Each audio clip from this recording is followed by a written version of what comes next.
reinvested in creating possibilities for sustainability. And I have some examples if we have time to talk about it. It's important to remember that the most vulnerable are not necessarily the most likely to migrate, that it actually takes resources, monetary resources as well as personal resources to be able to move. And so staying in a place of vulnerability is not necessarily a good sign at all. Migration is one means of income diversification and livelihood diversification. I'm not by any means, please don't get me wrong, suggesting that all the people in the LDCs pick up and move to other countries, far from it. But that migration coupled with other strategies can be one coping mechanism and one adaptation strategy, and one that has proven tremendously beneficial for countries like Bangladesh, where 30% of the GDP is actually raised from remittances of migrants overseas. I'm jumping ahead because I know the interest of time. Today, I think the most compelling message that I'd like to leave in the area of climate change and migration and environmental degradation is that we need first to raise awareness, because it's awareness raising that allows for preparation and really trying to move people out of harm's way before disaster strikes.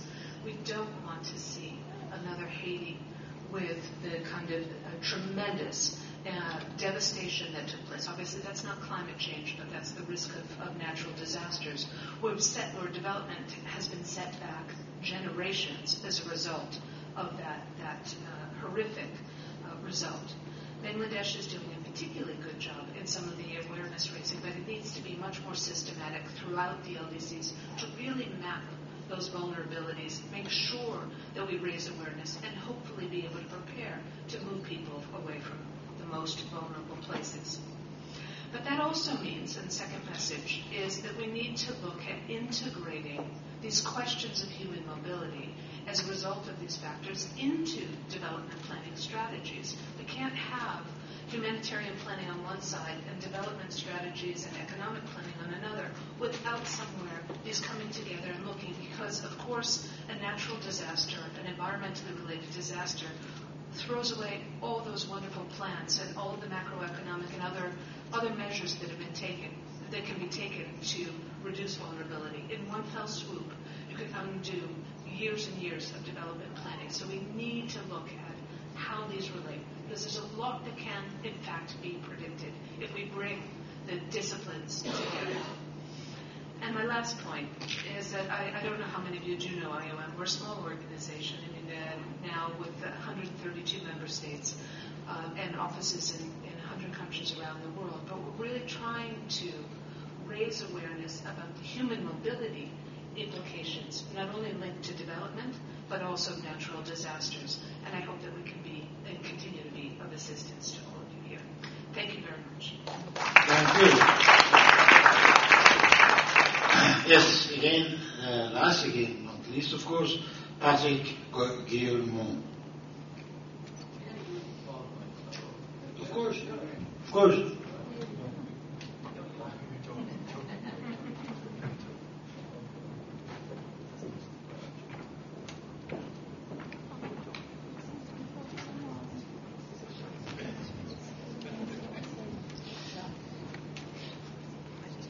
Thank you very much for giving me the opportunity to talk with this very distinguished panel.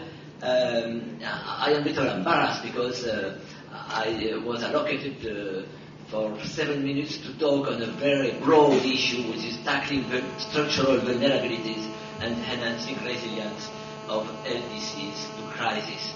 And of course, in 7 minutes it could be very, very difficult. And many things have been said, so my point will be to design a very broad framework for this broad issue and to pick up some specific points not yet addressed. Okay, where is it?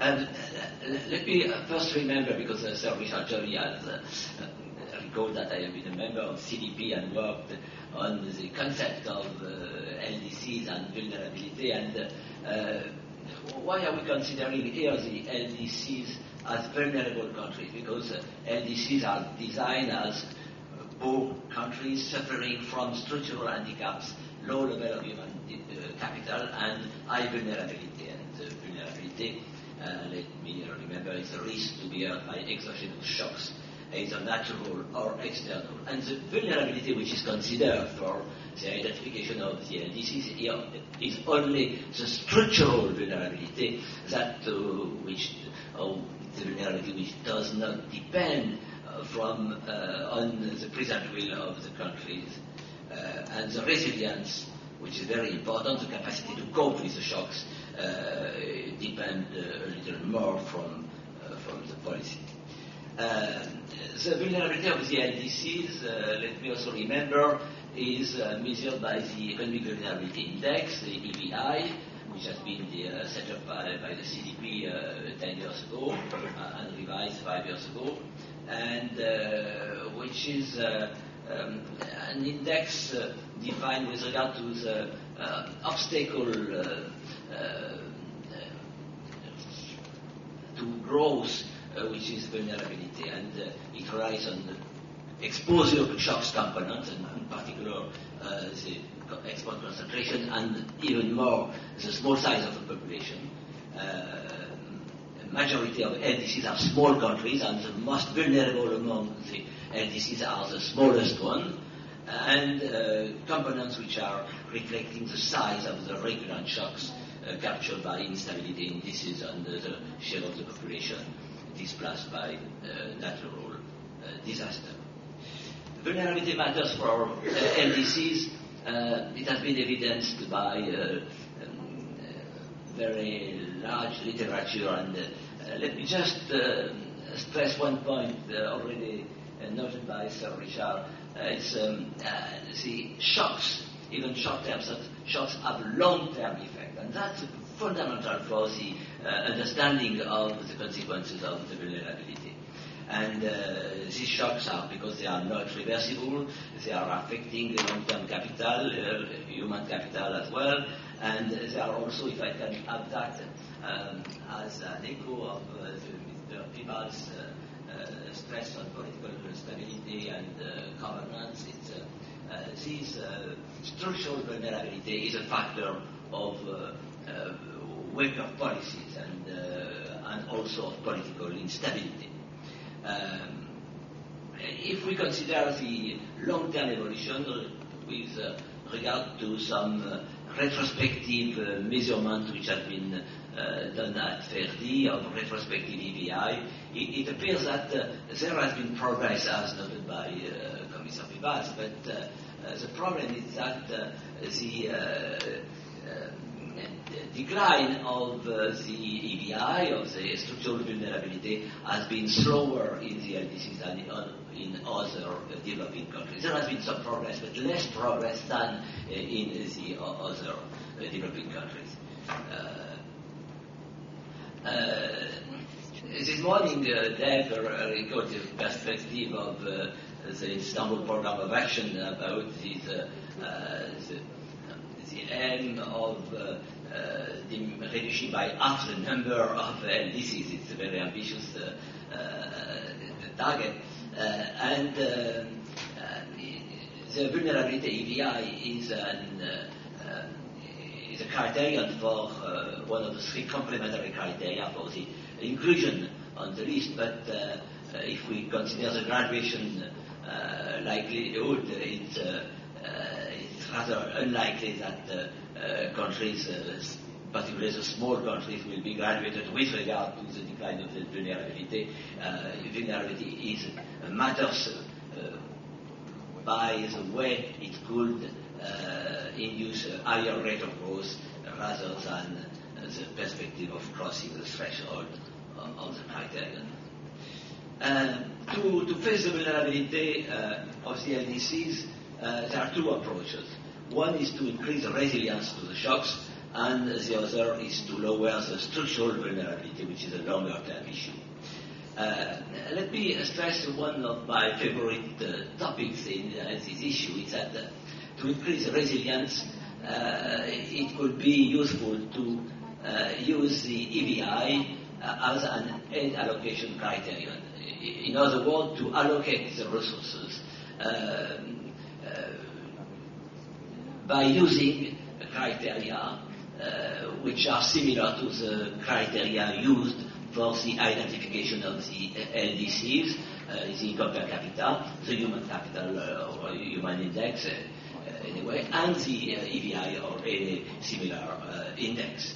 And that would be quite more relevant than the present and overwhelming assessment of the policies through the CPIA, such as it's used by the so-called performance-based allocation, which is an allocation of resources by the multilateral development banks, mainly according to the assessment, the subjective assessment of policy. That will be a factor of higher aid effectiveness because at the macroeconomic level, one of the major effects of aid is to dampen the shocks and to stabilize the economy, and allocating aid to vulnerable countries will be a factor of promoting better growth everywhere. Secondly, it will be also more equitable because the equity is to give equal opportunities, and the compensation of structural handicaps is important factor for equity. And also, with regard to an element which has been recalled previously by the panel, it will be more respectful to the policy space of the countries and better fitting alignment and ownership principles. Other advantages noted in the slide, it will be less pro-cyclical, less volatile, and at the end it will be a better and improved assessment of the genuine impact. Another way by which resilience can be increased is by better counter-cyclical support. It's a very broad issue. I cannot consider all issues, but there is a lot of discussion both at IMF, at the bank, and at the European Commission for the reform of the present facilities. It's very difficult to disperse on time, quasi automatically, without conditions. It needs to have good triggers, good a priori rules to do that, and a lot of reform could be introduced, including a reform of the flex, I hope, at the European Commission, and possibly an extension of the flex, of the reform flex, to the non-ACP LDCs.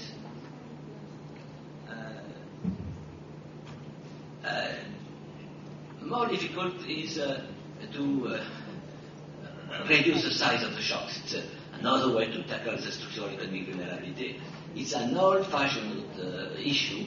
At UNCTAD, it was a major at the top of the agenda in the 70s, but now it has faced more skepticism.